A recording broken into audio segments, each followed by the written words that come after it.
All right, I'm going to go to Sean and San Bernardino because I think we can sort of segue. Good segue. Yeah. Hello, Sean, are you there? I'm here. Hi. How you guys doing? Thank you for holding. What's up? So I have an alternative way of getting to a creator that I'm interested in hearing what you guys have to say. It's called the simulation hypothesis. Have you ever heard of it? Yes. Yeah, we've heard variations of it, yeah. But go ahead and Okay. talk about what it is so that folks at home. Sure. It starts with two assumptions. Number one is in the future, computers can simulate whole universes.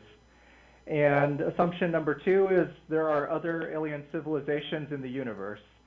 And from those two assumptions, it says there are only three possible logical conclusions. One is that all aliens choose not to create a universe simulation for whatever reason. There's mass consensus.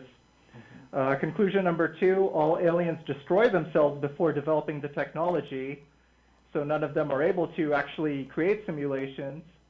Or number three is the statistical likelihood of being in a simulation is close to 100%.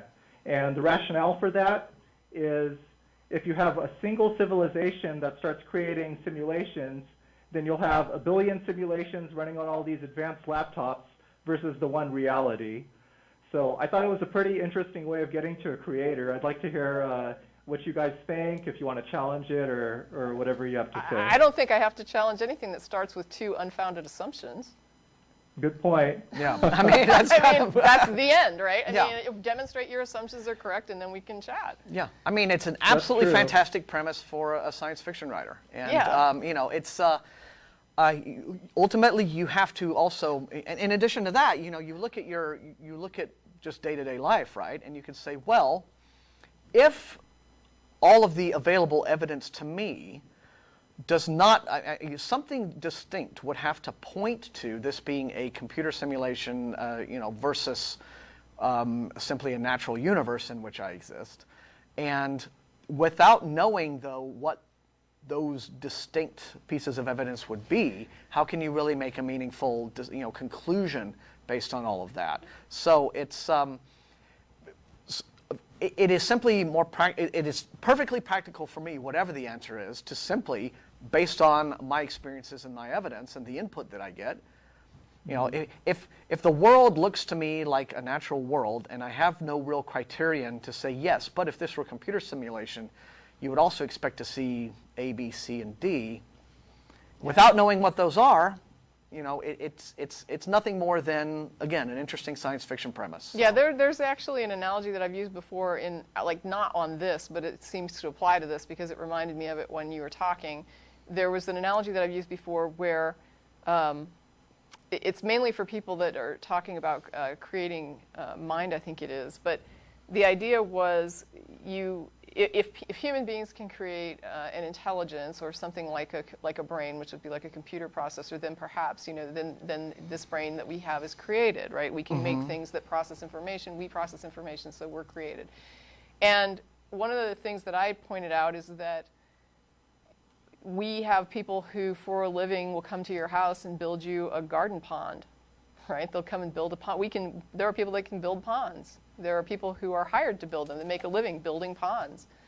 But that doesn't negate all the ponds that naturally occur, right? I mean, there's still this crap ton of ponds that are naturally occurring. So even if you had like a bunch of civilizations being pumped out, like let's say we had all these universes being pumped out in simulated mode, how many universes are pumped out naturally? Like, how do we determine that? And does it rival that number? I mean, I don't know. That's a very good point. Be endless, I think, Yeah, I think one of the strengths of this hypothesis, it changes based on what you said, but if we assume there's only one natural universe, then the statistical likelihood of being in a simulation, you have to exponentially assume that's higher because of the amount of computing power we have. So that's what was attractive about it to me. Yeah. Well, again, I mean, I not being a statistician, I don't know what, it makes just perfectly good sense to assume in any context of this. I think that, again, you might be kind of getting towards the, argument from it just makes sense to me on a lot of this. But I think there is one thing very interesting that you that you've made me think about when you bring this up, which is this whole notion of just how people think about gods and creators and what have you. And I remember having a conversation with some folks a few years back after the show, and the idea was proposed that what if an alien spacecraft lands on, the lawn of the White House or wherever we want to assume it will land because we're so important. And the aliens get out and they go, hi Earthlings, we're aliens. And we have all these, they have the most incredibly advanced technology. It goes far beyond our imagination. I mean, it's indistinguishable from magic technology, as Arthur C. Clarke would have put it. They can even resurrect our dead. They can resurrect dead bodies. Wow. Person wakes up and goes, well, what happened to me? So, for all intents and purposes, the powers that we ascribe to gods. So, would it be appropriate then for us to worship them? What is the difference between a god or an amazingly advanced alien, apart from how you choose to feel about him? That's just it was an interesting thought. Yeah. But I heard some years ago, I was in a library, and on the next tile over, there was a woman talking to another person, a young guy, about the aliens, right? And I began to get an idea about her beliefs, and so I was kind of sitting there going, it seemed cruel to kind of giggle at her, so I didn't, because if she'd heard it from the next tile over, she might have thought it was the aliens coming to. But she was quite sincere. But the way she talked about the aliens was interesting to me. She talked about how they're watching over us, they're observing us, they're judging us, but they're waiting for us to grow up a bit more, to deal with some of the problems that we have. Achieve some kind of potential. Yeah, before they usher us into, the interstellar community and what have you. Heaven's Gate. This Right. woman was, as far as I could tell, dead serious. She wasn't like trolling this kid or anything. She sincerely believed all of this stuff.